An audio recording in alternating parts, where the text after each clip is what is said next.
teman-teman di rumah, dimanapun kalian berada, para pecinta dunia IT. Oke, welcome. Selamat datang di podcast perdana BRI Institute. Jadi, hari ini, Kak, kita bakal ngomongin soal faktor pendukung generasi Z dalam menghadapi industri digital. Sebenarnya aku nggak ngerti ini apa. Makanya hari ini kita ngundang kakak, kakak yang merupakan dosen dari Institut nih, sebagai tamu kredibel yang mungkin bisa ngomong, ya sih, ya, yang bisa kasih kita informasi nih sebenarnya ini temanya soal apa sih, gitu kan? Boleh kenalan dulu, Kak? Halo, buat yang baru pertama kali dengar podcast ini, nama aku Hesa. Mungkin buat teman-teman mahasiswa yang pernah aku ajar di beberapa mata kuliah, udah tau lah, nama lengkapku Rizky Sananda. Aku dosen di Prodi Informatika BRI Institute, ngajar base data, pemrograman, pembuatan web dan lain-lain. Itu mata kuliah yang aku ajar di sini. Nah, hari ini aku diminta sama Sandra nih untuk jadi narasumber ceritanya tuh, ya kan? Tapi nggak tahu lah narasumber gimana nih. Tapi ya kita ngobrol santai aja ya hari ini Sandra. Iya benar. Jadi kalau misalkan dosen aku manggilnya kakak atau bapak nih? Kakak aja. Kakak aja ya, agak muda ya. Emang masih muda? Masih muda. Oh masih muda. Keren juga. Udah jadi dosen ya, Kak? Iya. Oke. Apa nih San? Oke. Jadi Kak Hesa ya. Aku mau tanya dulu dong. Sebenarnya background Kak Hesa tuh apa sih? Oke. Background agak panjang nggak apa-apa nih? Nggak apa-apa, kita masih punya waktu banyak kayaknya. Jadi kalau saat aku masih embrio, nggak apa-apa, aku dengerin. Jadi juga aku dengerin. Oke. Dulu aku berasal dari Purwokerto ya, Jawa Tengah kalau teman-teman tahu ya. Jauh ya? Jauh. Orang Purwokerto jadi bahasanya ngapak gitu sebenarnya. Ngapak tuh medok gitu. Ngapak tuh nyongkok. Oke. S1 di sana, dulu di kampus swasta di sana, lalu ke Jakarta, terus aku kerja dulu tuh. Kerja di suatu perusahaan, lalu nyambi kerja, aku nyambi S2. Nah, ada kata karyawan S2 ya. Nah, terus setelah lulus S2, ternyata sempat dapat tawaran di kementerian, gitu. Waktu itu jadi tenaga ahli di salah satu kementerian di Indonesia, gitu. Dan yaudah, waktu itu aku jadi programmer ditawarinnya. Gajinya lumayan banget, parah.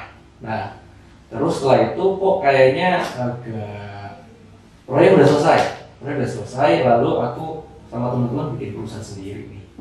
Gitu. Ya sama berempat waktu itu bikin perusahaan sendiri. Nah, perusahaannya di bidang seni budaya. Gitu. Jadi kita bikin website, kita bikin desain grafis, kurang lebih supporting event lah, kegiatan kita gitu. Nah, lalu setelah itu aku dengar kalau BRI itu BRI buka kampus. Nah, lalu aku ngelamar sebagai dosen di sini gitu. Karena aku pikir kok kayaknya udah banyak tahu sana sini, maksudnya udah kenal sana sini, terus pengalaman kerja juga ini udah ya cukuplah, lumayan bisa buat sharing sama anak-anak sama teman-teman nih gitu. Jadi ketika ada kesempatan di dosen, itu menurutku kesempatan yang amat baik untuk mendapatkan amal jariah. Nah, gitu. Aduh mantep banget, jariah bahasanya udah nggak kuat. Jadi motivasi pertama kali untuk jadi dosen tuh apa tuh Kak Hesa? Motivasi pertamanya sebenarnya pertama suasananya sih aku cari. Karena kalau suasana di kementerian atau di startup gitu ya, atau di kantor kerja itu apa ya, orang tua dan tanda kutip jiwanya tuh jiwa serius gitu kan. Nah, aku tuh pengen sesuatu yang lebih muda. Emang kok di sini? Lebih muda karena banyak ketemu mahasiswa gitu kan. Dan mereka pasti akan ada mahasiswa baru setiap tahun, dan itu mereka baru lulus dari SMA gitu kan. Itu bergaul sama anak-anak ini tuh bikin semangat tuh muda terus soalnya gitu. Berasa muda terus juga. Berasa muda terus. Oh, dan yang dilihat muda terus juga. Oh ya, cuci mata nih maksudnya. Bisa jadi iya jadi gitu maksudnya motivasi. Motivasi, benar. Belajar terus. Sesuatu yang baru terus. Ya maksud saya gitu tadi kan. Ya kan? Tepat sekali yang segera masuk. Oke. Kaisa kan tadi aku dengar ceritanya kalau Kaisa tuh S1-nya di Purwokerto ya? Iya, di Purwokerto. Berarti dari S1 emang Kaisa tuh ngambil IT? IT, S1 jurusan IT, sistem informasi. Oke. Nah, untuk S2-nya aku ambil computer science. Kalau di Indonesia ini jadi ilmu komputer lah. Bahasanya. Ilmu komputer. Sebenarnya kalau misalkan jurusan IT itu banyak banget ya Kak, kayak misalkan ada sistem informasi, ada teknologi informasi, ada teknik informatika, and so on. Nah itu sebenarnya bedanya apa sih Kak? Kalau bedanya yang secara detail, karena aku istilahnya mau pada saat itu ya, ketika menjalani sebagai mahasiswa, sebenarnya aku nggak terlalu peduli sama bedanya, karena aku tahu pada itu ya aku di otakku pokoknya aku pengen bikin suatu website nih. Kenapa pengen bikin suatu website? Karena aku tahu website itu kayaknya potensi duitnya banyak. Kayaknya industri itu para kayak nggak usah jauh-jauh kayak toko, mungkin kayak instansi pemerintah, kayak perusahaan-perusahaan gede itu pasti selalu di website. Dan aku lihat pada saat itu melihat potensi kesempatan dari baca berita, dari googling, dari nonton video di YouTube ya. Itu semua orang ngomong tentang kemajuan teknologi. Jadi aku pikir kemajuan teknologi yang paling dekat itu bikin aplikasi. Nah, jadinya aku memutuskan untuk kayaknya IT menjanjikan. Pada saat itu mikirnya masih begitu sih. Oke. Jadi nggak sempat ngelihat bedanya itu apa. Tapi aku tahu aku punya tujuan di A nih. Caranya gimana? Caranya berkuliah IT udah aku jalanin gitu. Oke, ini menarik banget nih sih. Aku tadi juga dengar kata ini. Yes. Langsung ting. Yes. Tapi apa bener? Iya. Apa bener nggak sih Kak duit orang IT tuh gede? Iya. Variatif. Tapi kan ada yang ngomong ya kata orang katanya kalau duit itu bukan segalanya. Iya, mungkin. Tapi segalanya pakai duit. Iya, benar banget. Itu yang jadinya gimana ya? Kita maksudnya ya banyak teman-teman yang mikir misalkan enggak, lu tuh kalau kerja harus pakai passion. Lu tuh harus kerja tuh harus pakai idealisme lah, kurang lebih gitu. Harus yang benar, harus yang apa. Kalau yang benar emang iya. Tapi aku pikir ya udahlah ya, kayaknya nggak usah muluk-muluk dulu deh. Yang penting aku bisa menuntut diri sendiri sama bantu beberapa budak keluarga lah. Cuma tujuannya itu. Jadi menurutku untuk teman-teman yang mungkin baru mulai kerja nih, baru mulai baru lulus SMA mungkin atau mungkin lulus kuliah, ya nyari kerjaan itu kayaknya nomor satu lah. Nyari kerjaan nomor satu. Nah menurutku kalau kita nyari kerjaan, IT lebih enak karena banyak kesempatan buat dimasukin kerjaan, banyak lowongan, gitu. Ya sebenarnya kalau misalkan kita lihat juga ya kayak perkembangan teknologi pun sekarang pesat banget nih. Yes. Juga aku sih sering dengar kalau orang itu yang paling gede duitnya. Ya, Gak bisa mungkinin juga kan? Agak bingung sih jawabnya sih, karena aku lihat banyak teman-teman ada yang gaji gede banget, ada yang gajinya juga segitu-gitu aja. Tergantung banget sama perusahaannya, tergantung banget sama tempat di mana dia kerja. Tapi yang jelas yang aku lihat orang-orang IT ini gak bingung nyari kerjaan. Itu yang aku lihat. Karena banyak ya. Karena banyak, benar. Karena kalau mereka katakan nggak kerja sebagai programmer atau data analis atau data analis sistem, katakan di suatu perusahaan, mereka kadang juga ambil proyek-proyekan yang sifatnya proyek sampingan gitu. Jadi ada temporary itulah 3 bulan, 4 bulan selesai, 6 bulan selesai gitu. Jadi proyek-proyek itu juga banyak maksudnya. Nah itu tergantung masuk lagi ke koneksi teman-teman nih yang ada nih gitu loh. Kalau punya banyak teman-teman, punya banyak kawan, punya banyak sahabat, punya banyak kenalan, rata-rata lebih enak untuk nyari proyek model itu. Gitu. Sebenarnya kayaknya apapun pekerjaannya koneksi itu emang penting. Menurutku ya, menurut kamu gimana? Menurut aku juga penting banget sih Kak. Karena jujur kalau misalkan kita nggak punya koneksi, itu zaman sekarang susah banget. Yes. Dapat kerja. Setuju. Kita nggak tahu info apa-apa. Kita nggak bisa dapat referensi dari orang kayak gitu sih. Dan menurutku, ini aku minta konfirmasi kamu ya. Kamu kan generasi Z bukan nih? Iya, aku generasi Z nih ya. Gitu kan. Generasi Z ini masuk ke tema nih. Udah mulai agak serius ya. Agak berat. Iya. Nah, generasi Z ini kalau yang aku baca-baca nih, banyak yang udah bilang kalau generasi Z itu adalah generasi yang istilahnya digital native. Nah, apa tuh digital native? Digital native itu warga negara atau warga masyarakat, native warga masyarakat yang berasal dari dunia digital. Sebentar, aku perasaan waktu SD cuma belajar komputer doang sih, belum ada iPhone, iPad dan so on gitu sih. Kan dulu masih belajar hard disk, pakai hard disk. Kamu terakhir punya handphone umur atau kelas berapa nih? Apa? Pertama kali pegang handphone. Dan handphone apa ya? Kelas 3 SD Nokia 3220. Kelas 3 SD Nokia 3220. Oke, kamu pegang Android atau iPhone atau BBM kapan? Kalau BlackBerry mungkin SMP. SMP kan? Yeah. SMP BlackBerry dulu zamanku ya. Pernah itu HP keluarga nih, namanya Simon C35. Oh, tahu nggak? Iya. Yang ada antenanya itu. Itu dia ditaruh di ruang tengah. Untuk apa? Untuk nyari sinyal. Jadi boro-boro mau internetan, telepon SMS aja di ruang tengah. Iya. Kan bisa dibawa kemana-mana. Itu aku SD kelas 6. Aku kelas SMP kelas 2 baru dapat HP Sony Ericsson K300 kalau kamu tahu tuh. Ada tuh sama terus HP K800. Jadi kalau kamu pegang apa? Jadi Android ya. Yeah. Itu BlackBerry itu SMP itu udah canggih banget. Nah, jadi ibaratnya gini, digital native ini adalah teman-teman kita yang mereka ingat gitu, mereka baru ingat itu mereka udah tahu-tahu komputer udah cepat, internet udah kencang gitu. Udah serba enak ya. Di mana-mana. Kamu kebetulan bisa bawa handphone tuh. Levelnya dari situ tuh Sarah. Itu yang membedakan generasi Z sama generasi millennials atau generasi yang sebelumnya ya, millennials. Oh iya, Kaisa berarti generasi millennials nih ya? Iya, kayaknya millennials nih. Millennials sama sebelumnya apa baby boomers? Millennials aja.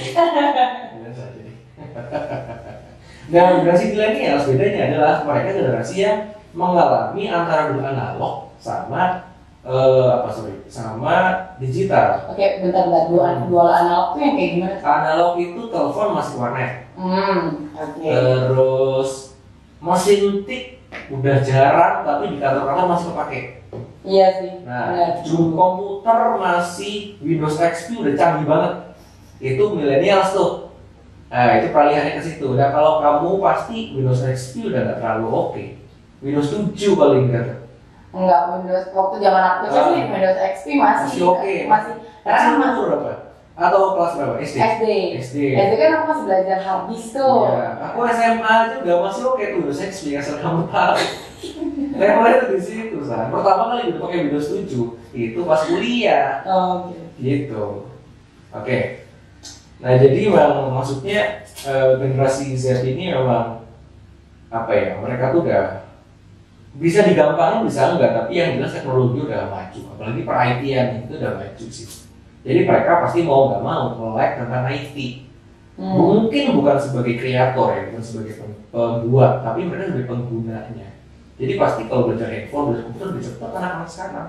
Iya sih, karena memang kalau misalkan menurut aku juga anak-anak sekarang nih kalau misalkan mereka nggak bisa melek IT, mereka nggak bisa nothing to do gitu. Mereka nggak bisa ngelakuin apa-apa. Kelihatan cemen nggak sih kalau cemen?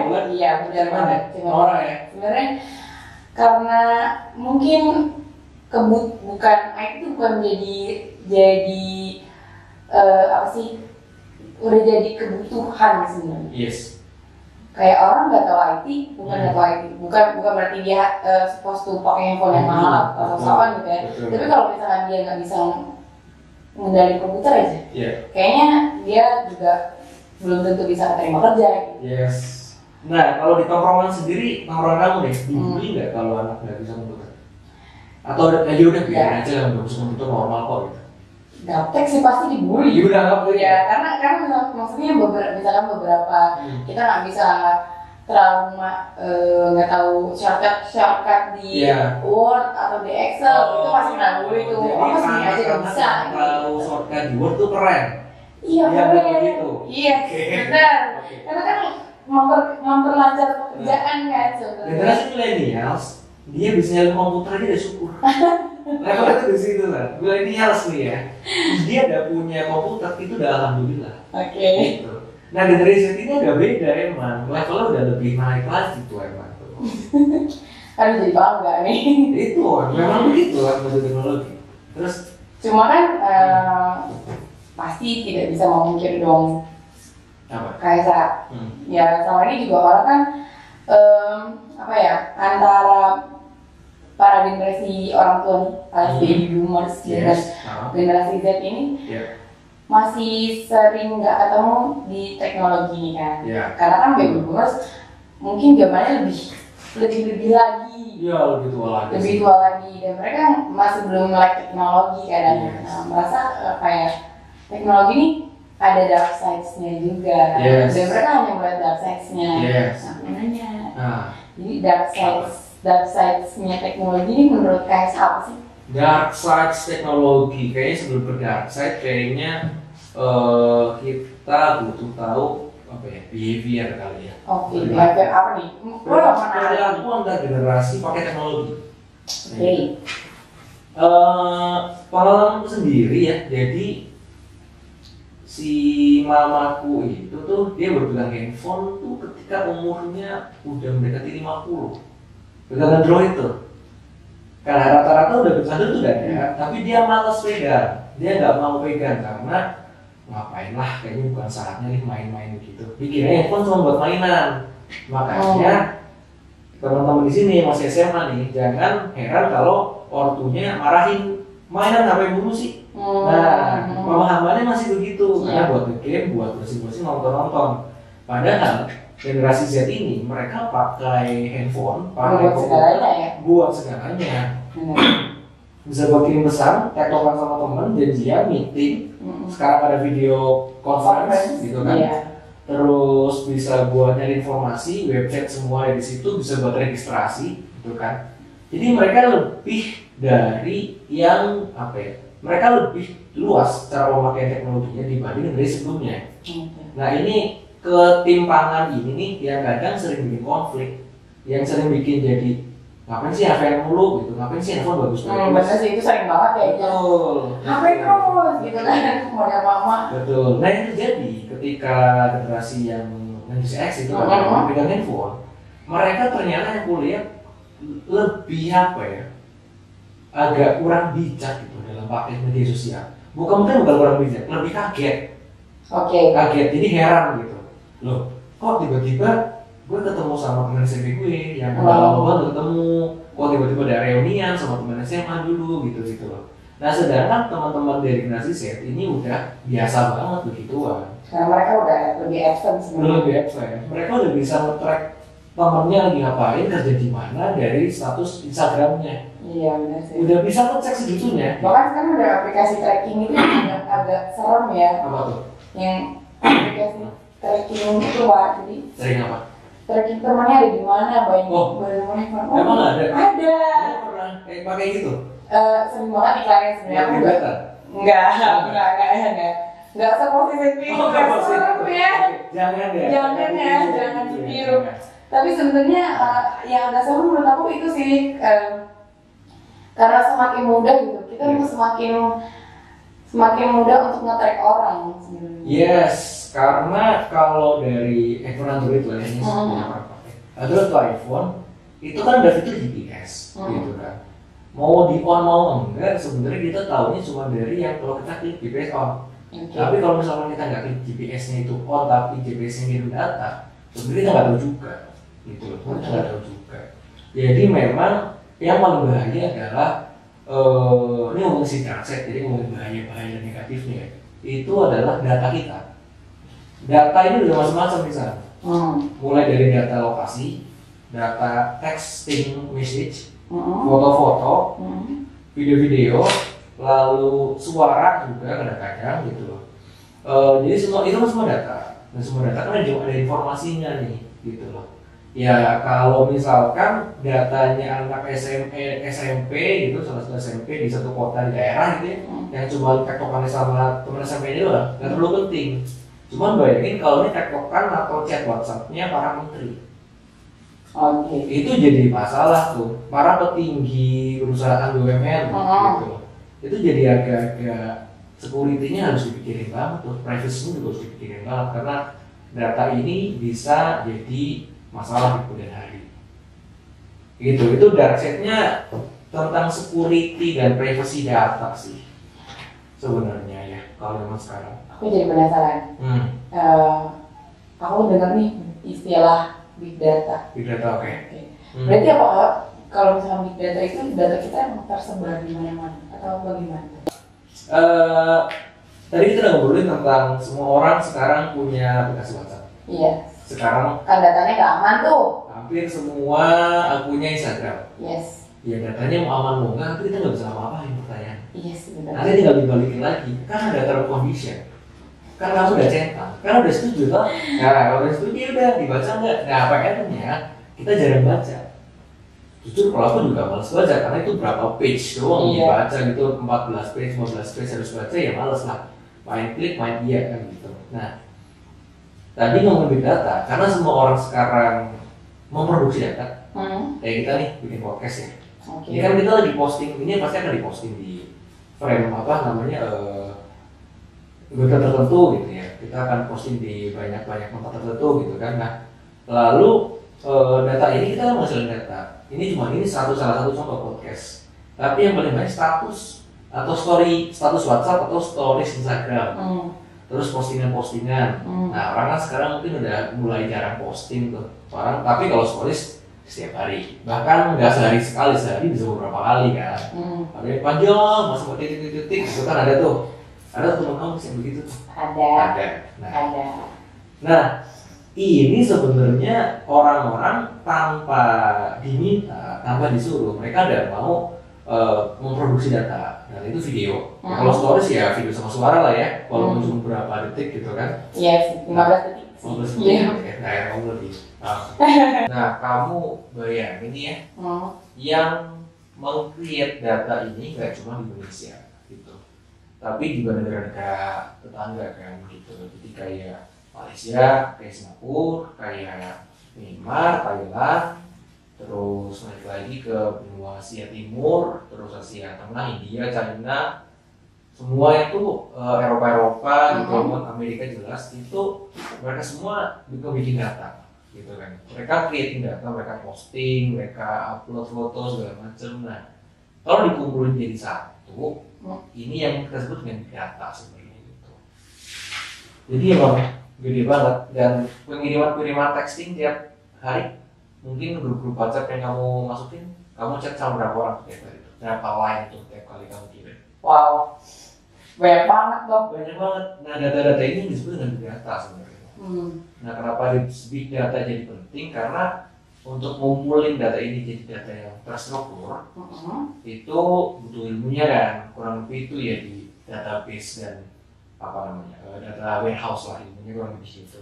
Nah, ketika data dikumpulin, data kesebar kemana-mana, terus sudah berantakan datanya kan, terus dikumpulin, dirapiin, dan terus di-mining. Nah, itu namanya data mining kan. Data mining yang nanti data mining itu apa?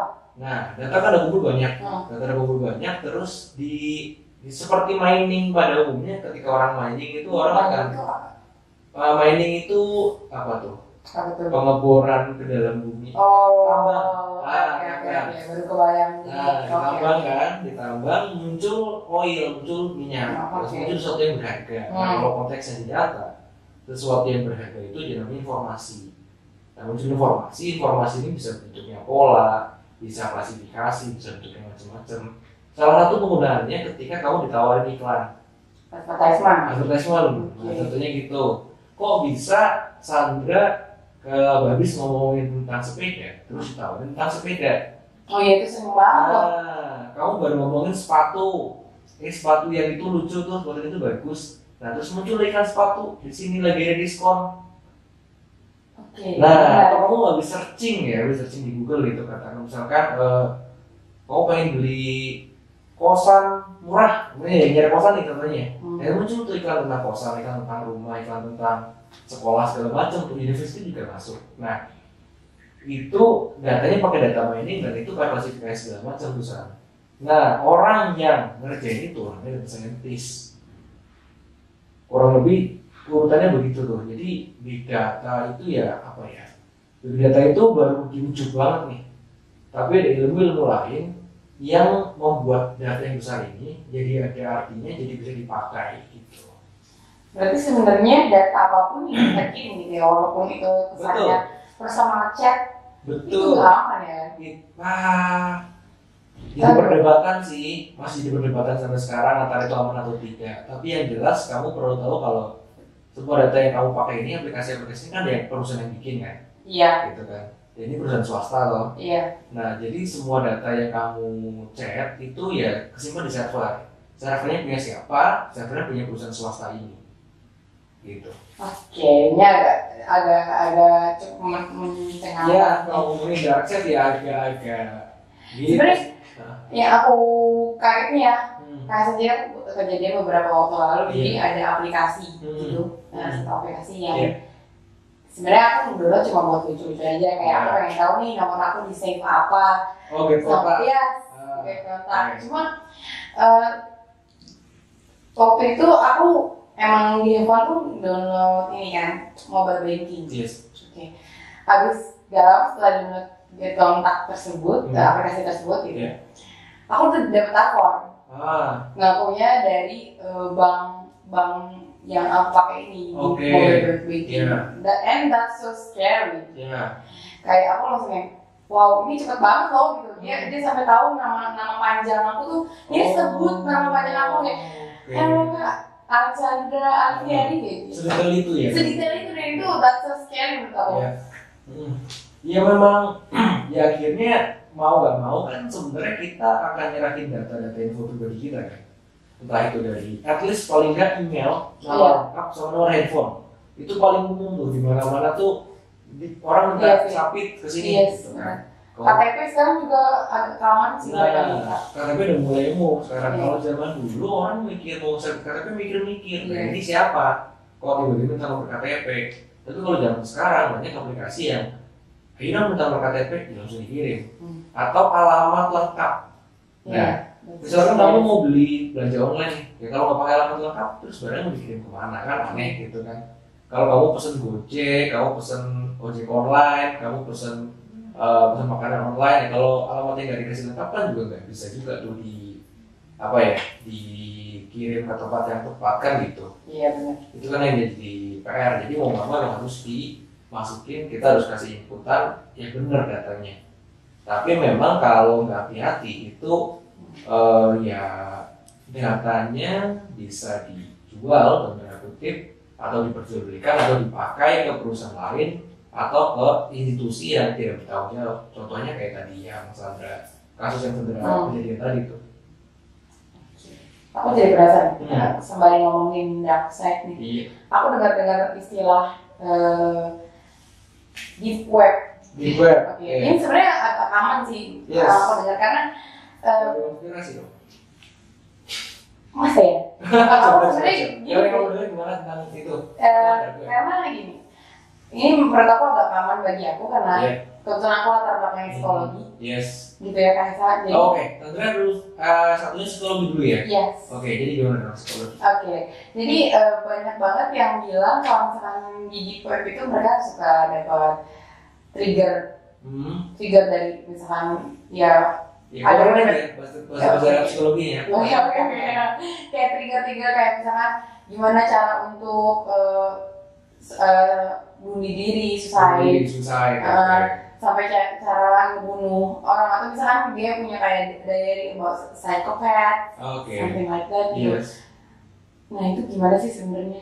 Di web ini ada beneran atau ya Apa emang cuma mitos dan konspirasi? Iya. Kalau dari menurutku sebagai praktisi IT gitu kan, ya aku masih sekarang juga masih di programmer, jadi pengamatan programmer jalan juga kan gitu. Sebenarnya gak bingung sama kata-kata dark web sendiri sebenarnya, karena teman-teman programmer lain nih jarang yang pakai kata dark web atau kata apa, taunya mereka ya itu program, itu database, itu file, jadi so itu sebenarnya sama aja bagi kami gitu ya, yang memang orang IT gitu atau orang kreator apa ya, pelaku di industri IT gitu. Nah, cuman mungkin munculnya kan kayak di forum-forum tuh biasanya tuh web ini dapat itu gitu kan. Nah, menurutku mungkin gini, kayak gunung es. Teori gunung es kamu tau lah ya. Iya. Jadi yang di atasnya tuh kecil gitu kan, tapi di bawahnya tuh gede. Karena di psikologi juga ada teori itu. Yes, itu kan di mana-mana tuh gunung es tuh kayaknya. Nah, jadi website yang kita tahu sekarang kayak sosial media, Facebook, Instagram, WhatsApp, terus YouTube gitu ya, itu baru tumpukan es yang atas-atas nih. Nah, tapi yang namanya sistem, yang namanya sistem informasi, yang namanya aplikasi, itu kan tidak hanya dipakai untuk sosial media. Ini sistem juga dipakai di militer, dipakai di psikolog, di rumah sakit, dan juga di kepolisian, gitu kan. Mungkin menurutku informasi-informasi yang contohnya mungkin gambar orang dioperasi atau gambar katakan yang otopsi, itu kan ada di database rumah sakit mungkin. Nah, atau mungkin di kepolisian mungkin ada kasus-kasus pembunuhan, kasus-kasus pemerkosaan, kasus-kasus yang ngeri-ngeri itu kan memang tidak seharusnya dikonsumsi oleh publik. Gitu kan, itu cuma oleh praktisi yang memang berhak untuk melihat atau akses data itu. Yang jadi PR namanya data ini kan punya, ya simpelnya punya username dan password gitu kan, punya address, username, password.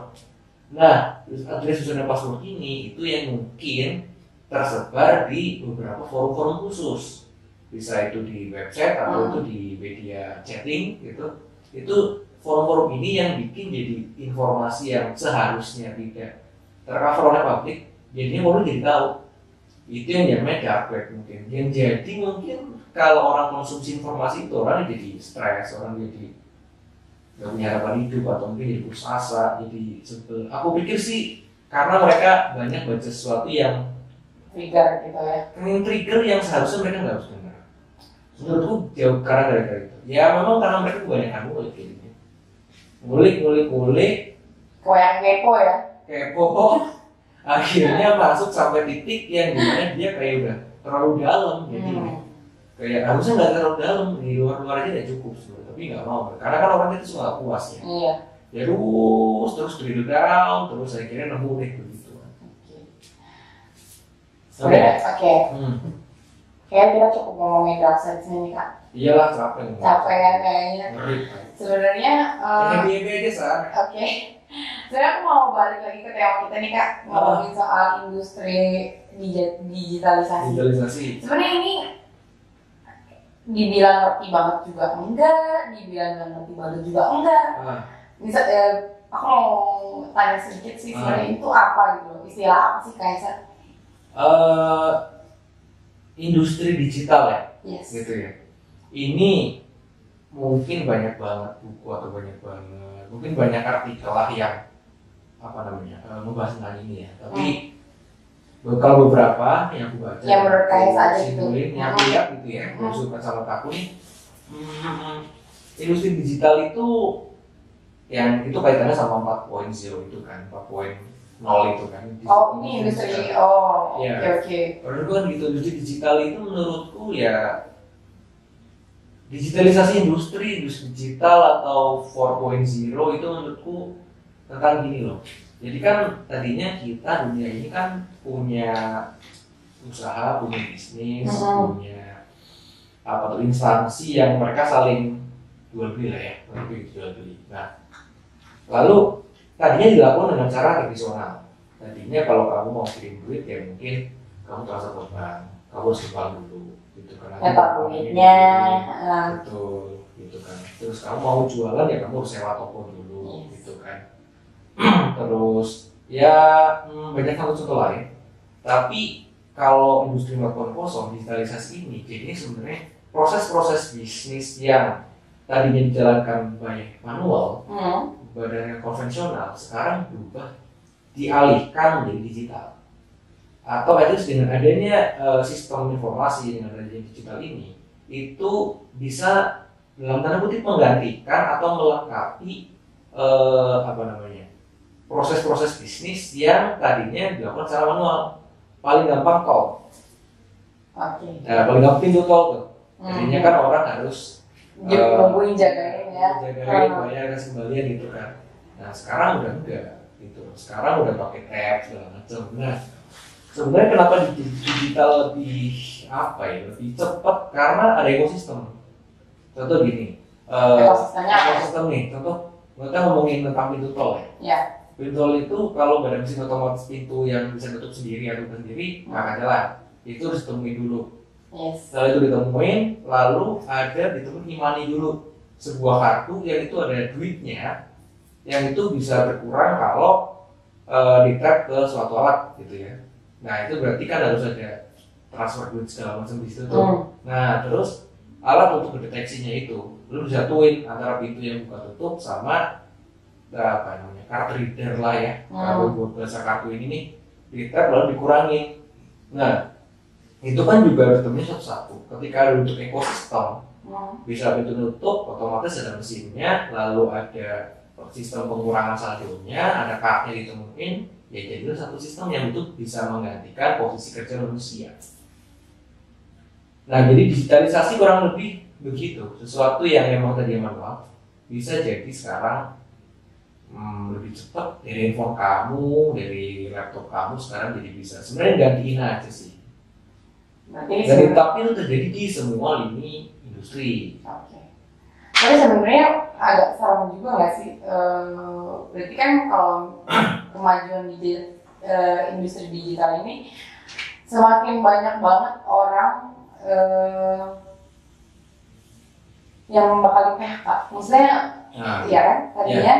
Tadinya butuh orang untuk dalam satu pekerjaan ini kayak tadi nih jadi digital. Tapi kan ternyata setelah jadi lebih digital, nggak butuh orang.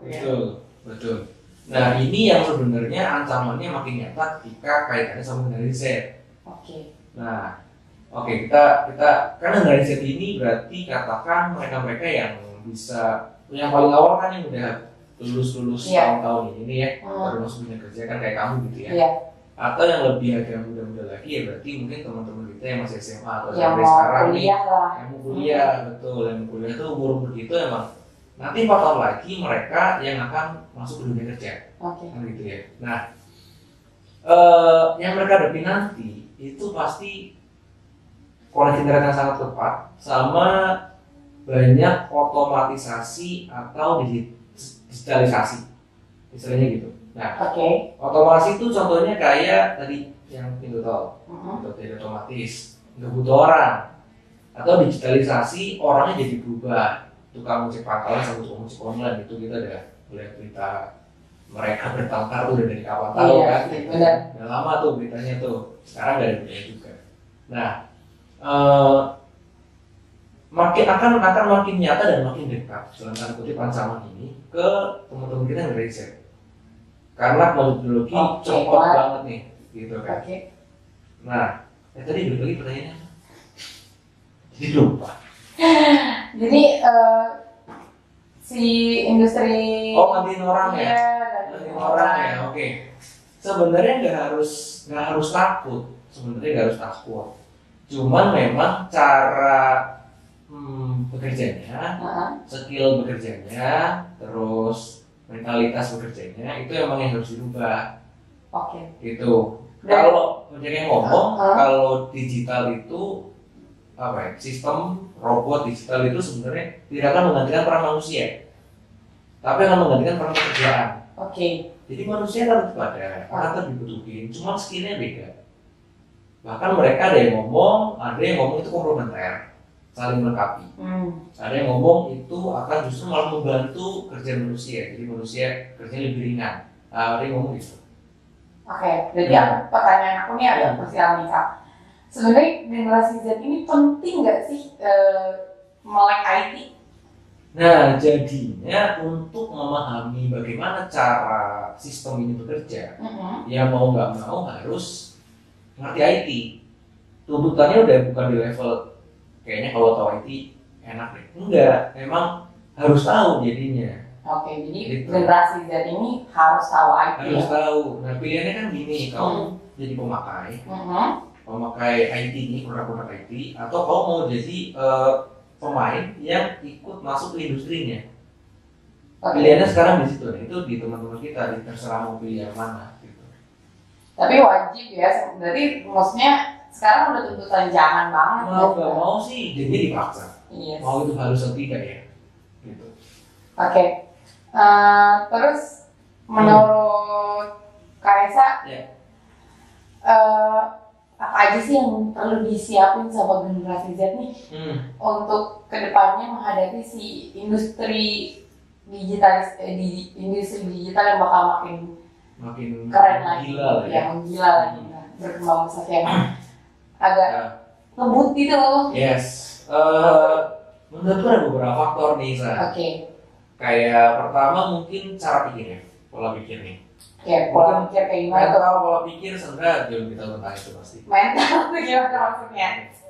Ya kurang lebih gini, kalau teman-teman anak-anak sekarang kan bisa main game tuh ya. Gitu kan. Nah ternyata memang kalau anak-anak yang bisa main game atau menyelesaikan puzzle, itu mereka punya pola pikir untuk menyelesaikan masalah, problem solver jadinya mereka tuh. Tapi dengan cara yang asik kalau main game gitu. Tapi memang mental ini ternyata kebiasaan ini memang sangat penting ketika masuk nanti dunia kerja atau di industri. Ya sebenarnya kalau misalnya menurut aku sendiri ya dalam pandangan dunia HR gitu, sebenarnya problem solver itu memang soft skill yang sangat dibutuhkan di pekerjaan apapun sih. Jangan di pekerjaan apapun di kehidupan dia sendiri pun sebenarnya butuh sebagai problem solver kan. Karena turunnya kan jadi banyak, contohnya makan ego, atau mau kompromi sama teman, terus taat peraturan, komunikasi itu jadi banyak tuh. Problem solver tidak hanya jadi not only, tapi turunnya tuh banyak banget. Itu menurutku kan juga bisa kepakai di itu dia. Menurutku kan ada 3 apa ya? Kalau teman-teman katakan lulus kuliah nih ya, terus mau dunia kerja, menurutku ada 3 nih. Pertama di bidang akademisi, yang kedua government, pemerintahan, jadi PNS kurang lebih itu, atau jadi di industri ini. Nah tapi di 3-tiganya ini, kalau dari pengalamanku kebetulan banget aku udah pernah masuk ke 3 bidang ini nih, gitu ya. Dalam usia segini, alhamdulillah banget udah dapat kesempatan untuk nyicipin beberapa ini. Kalau entrepreneurship nggak termasuk ya? Oh iya, entrepreneurship lompat, sorry. Oke. Aku agak lupa. Tapi benar, itu ada tadi apa? Ada akademisi, ada government, ada industri sama entrepreneurship. Nah, keempat bidang ini ternyata ya butuh mental yang begitu. Yang saya tadi ngomong, gitu. Butuh komunikasi yang begitu. Nah, selain komunikasi itu apa namanya? Soft skill apa hard skill? Komunikasi. Kayak tadi itu. Soft skill ya. Yes. Soft skill harus begitu. Terus menurutku ada skill lain yang memang itu udah default ya. Katakan kayak sekarang orang tahu bisa Excel, bikin PowerPoint, itu udah common banget, itu udah default semuanya. Mau jadi pengusaha, mau jadi apa namanya, mau jadi PNS, mau jadi dosen, mau jadi peneliti, semuanya menjadi programmer itu jelas gitu maksudnya. Jadi skill ini itu memang sangat-sangat dibutuhin. Hard skill maupun soft skill. Terus satu lagi nih sebelum kita ngomongin tentang hard skill ya, ngomongin tentang koneksi teman-teman, gitu teman-teman. Wah itu penting banget sebenarnya Kak. Semakin aku nambah usia, aku makin sadar kalau mencari teman itu susah. Bener banget. Mencari teman itu susah. Bener. Mencari teman itu nggak alami. Bener. Nah, mencari koneksi juga susah. Karena ketika ini kasusku ya, teman SD udah nggak terlalu kontak, teman SMP masih lumayan, teman SMA kontak, S1 kontak, S2 enggak. Jadi maksudku makin tua itu makin gak ada teman. Bahkan yang tersisa adalah teman-teman dari selama sekolah nih atau kuliah. Itu tersisa nggak semua kan. Nah Jadi makanya menurutku memang sistem perkuliahan kita atau sekolah kita itu memang sistem di mana kita bisa mencari teman dan effortless ya jadinya. Kayak gak ada usaha juga kita dapat teman, kamu nggak mau kan satu kelompok, gitu, pulang bareng, gitu kan. Satu organisasi yang dikenal. Tapi kalau alaminya memang agak lebih keras usahanya lah, gitu. Nah dari semua itu sebenarnya tadi ngomongin tentang apa? Cara pikir, lalu ngomongin tentang teman-teman koneksi, lalu ngomongin tentang gimana cara ambil sikap segala macam. Nah kita ngomongin tentang skill nih, hard skill nih. Nah hard skill ini yang menurutku kalau komputer ya, nah ketika aku bisa database, bisa ngomongin tentang analisa perancangan, bisa ngomongin tentang big data segala macam, ternyata ini sangat membantu ketika aku masuk ke beberapa sektor tadi tuh, sektor kerja. Katakan kalau mau jadi entrepreneurship nih, sebenarnya pengen punya usaha kan, punya cita-cita gitu kan.